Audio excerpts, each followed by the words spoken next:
Hello, welcome to Power Quality lecture series. Today we are going to discuss about the voltage sag characteristics.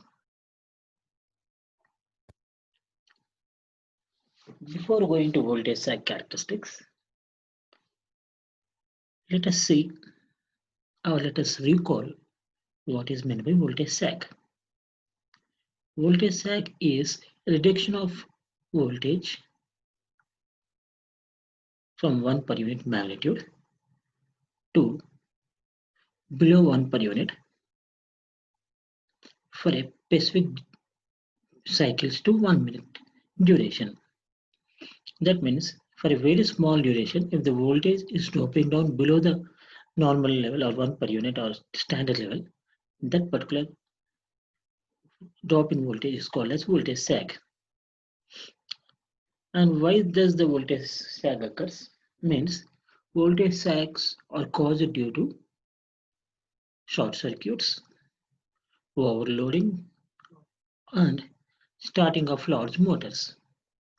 So voltage sags are short duration reduction in RMS voltage caused due to the faults such as short circuits, overloads, and starting of an large motors.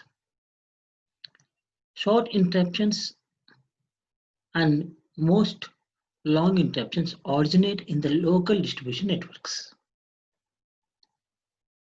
So we will see an example of voltage sag which is caused due to short circuit. We can see that the voltage magnitude, this is the figure. You can see in this figure, this is the graph or response collected from the database from the IEEE standards when a short circuit has occurred. You can see this is the normal voltage and we generally calculate voltage in per unit. Therefore, the magnitude is considered as 1 per unit. This part is the normal voltage before the fault. And when the fault occurs, that is basically the short circuit fault, you can observe here there is a drop in voltage and the magnitude is around 0.2, that means 20% around. And once the fault is cleared due to the switchgear protections equipment or automatic reclosing equipments, the system voltage will restore back to normal magnitude. But you can observe this here, there is a small spike or tangents available. That means what we can see from this analysis of the data which is available is when the fault is occurring, such as short circuit, the voltage sag is occurring, that is for a few cycles to few minutes or 1 minute. And when the fault is clear, the supply is not immediately restored back to normal voltage. There is some small changes that are coming into the picture. That's what we can derive from this graph or from this data. So the magnitude and duration do not completely characterize the sag. The sag, the during sag voltage contains a rather large amount of high frequency components. Also, the voltage shows a small overshoot immediately after the sag. So this is what you can see, and the same thing we have represented here. After the fault is clear, there's small amount of this one that is available after the fault is clear. So most of the current interest in voltage sag is directed to the voltage sag due to short circuit faults. Mostly these are the types of faults due to short circuit. That means the voltage sag is mostly due to short circuit or overloading. These voltage sags are the one which causes the majority of the equipment to trip. But whereas coming to the starting of the induction motor, it also leads to the voltage sag, but these characteristics are a little bit of a different in nature. Okay, let us recall. You try to recall. Just tell me Till now, what we have seen and what you understood. What is a voltage sag? And tell me what are the main reasons for this voltage sag?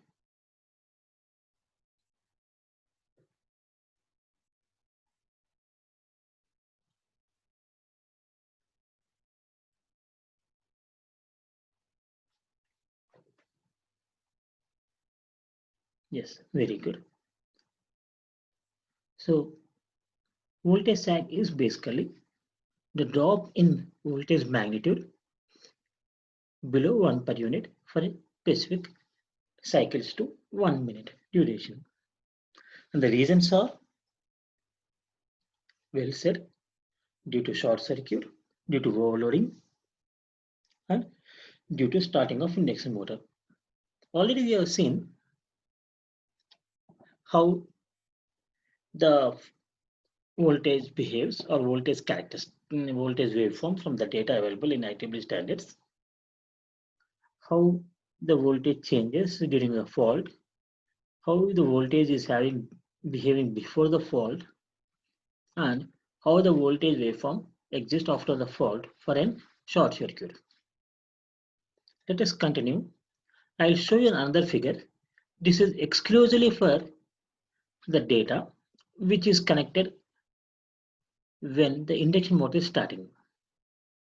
So if you can compare the previous figure, the fault due to short circuit shows that no longer the actual voltage is as a function of time is given, but the RMS voltage versus the time.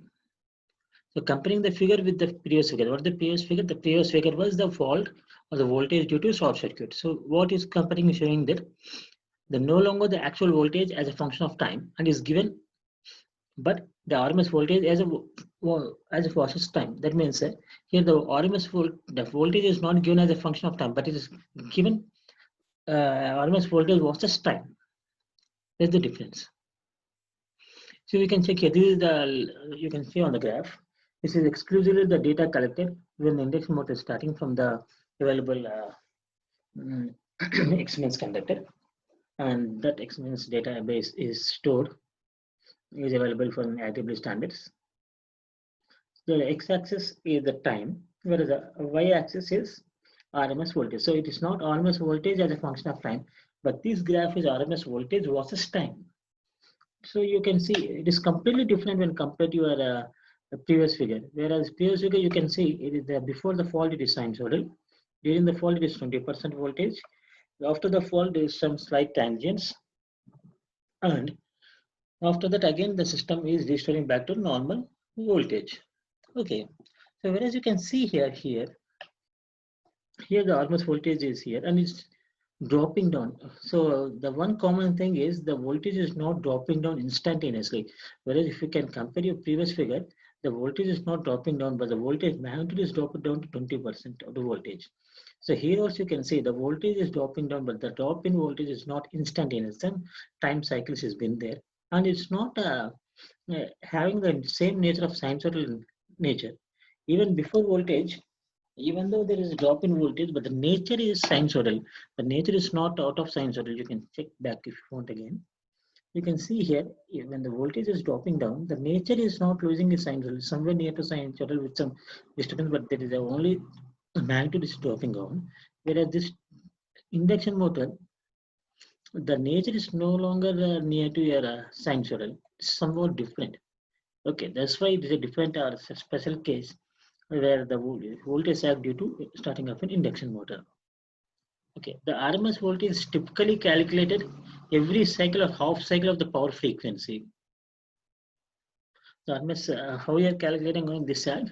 So further, the RMS voltage is typically calculated every cycle or every half cycle. So generally what we do is for calculating your voltage sag, we generally take the number of samples. For example, if you're calculating for full cycle, we generally take 256 samples, whereas if you're calculating sag for a half cycle, you'll be taking 128 samples. Okay. The voltage sag due to induction motors starting lost longer than those due to short circuit. That's the reason we said this is an extremely difficult special case, not difficult special case. The voltage sag due to induction motors compared to short circuit or loading will be more when compared to this, when compared to short circuits. The sag due to induction motors will last for a more duration, whereas the sag caused due to short circuits. So the typical durations are in seconds to 10 seconds, but comparatively the sag due to induction motors are more longer. Thank you. So as a summary, what we have seen is what is the voltage sag, a recollection of what is voltage sag. And we have seen the voltage sag is caused due to short circuits, loading, and starting of the motors. And we have seen for a short circuit, we have seen the characteristics, how it behaves. So what we have concluded is for a short circuit falls, the voltage sag is dropping down to the magnitude is dropping down to 20% and then restoring back. But when the fault is clear, the voltage magnitude is not immediately restoring, but some tangents are available. Whereas the induction motor, the voltage is dropping down. Again, the thing is the voltage is not dropping down instantaneously and it's not following the nature of sinusoidal voltage. So that is the basic of a voltage sag and the causes of a voltage sag. I hope you understood. Thank you.